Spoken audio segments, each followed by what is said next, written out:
Hello mga ka-DDS, gusto ko lamang pong pansinin itong paninira na naman ng isang dyaryo sa ating Duterte administration sa pamamagitan ng pagbaluktot ng interview ni DOTR Secretary Artogade.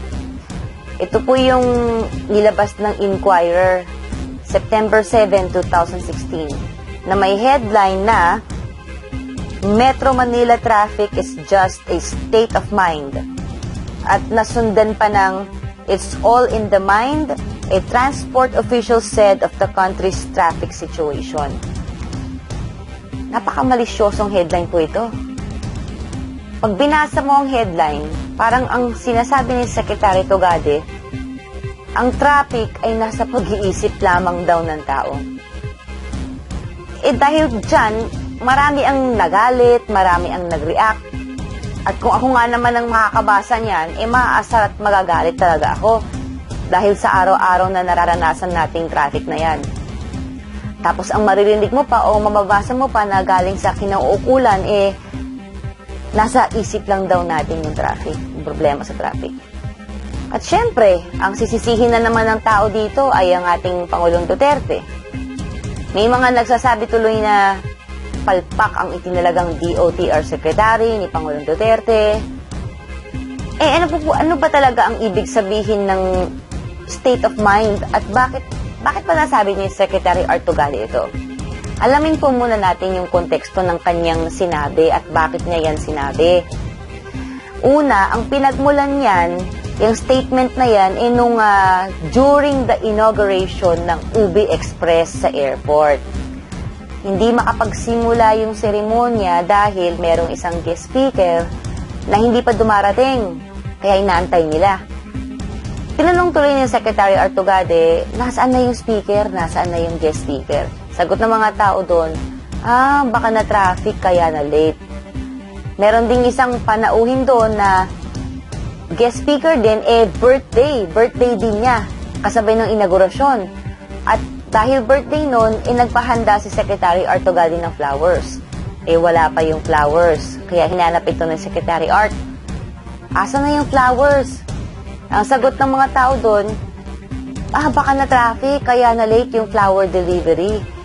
Doon na po nag-react si Secretary Artogade at sinabing, ito nga yung sinabi niya na, traffic has become a state of mind. It has become an excuse to justify one's non-performance or non-compliance to an appointment. Hinalimbawa niya dito yung pag nalilate umuwi ang asawa, laging dinadahilan. Traffic, kahit hindi naman. At doon niya na nasabi yung a state of mind adds to the problem of traffic. Let's stop blaming traffic. If you're late, that's that. Ibig sabihin nun, huwag mong gawing dahilan ng traffic pag na-late ka. Na-late ka kasi kulang ka sa time management. Ang pinalabas ng Inquirer sa kanilang headline na ang traffic ay nasa isip lang daw ng tao, talaga namang nakakainit ng dugo yun dahil malayong-malayo yun sa sinabi ni Secretary Togade. Ito yung sinasabi ni Pangulong Duterte na angling or sensationalism.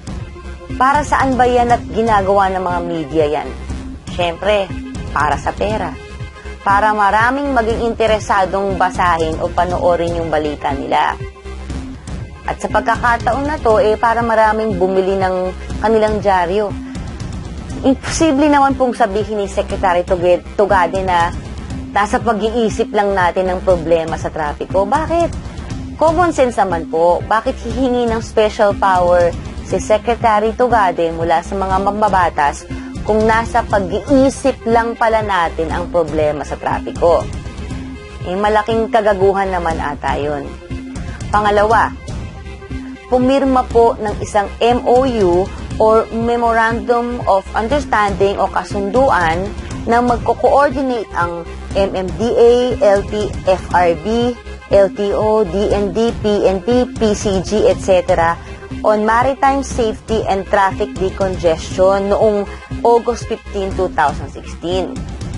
Pangatlo, noong June 2016, Sinabi niya sa isang interview ang linyang, hindi ba nabababoy na yung quality of life natin dahil sa traffic? Hindi ba pinagtatawanan na tayo sa buong mundo dahil sa traffic? Tell me if that's not a crisis, what is? So, alam ni Secretary Tugade at aminado siya na may krisis tayo pagdating sa trapiko. So, malabo niyang sabihin na isang state of mind lang ang traffic. Nakakalungkot mang sabihin, pero meron talagang ilang media na ay talaga namang gustong siraan si Pangulong Duterte. Kaya maging mapagmatsyag tayo at tumutok po dito sa alternative media, itong tinatawag na social media o yung Facebook.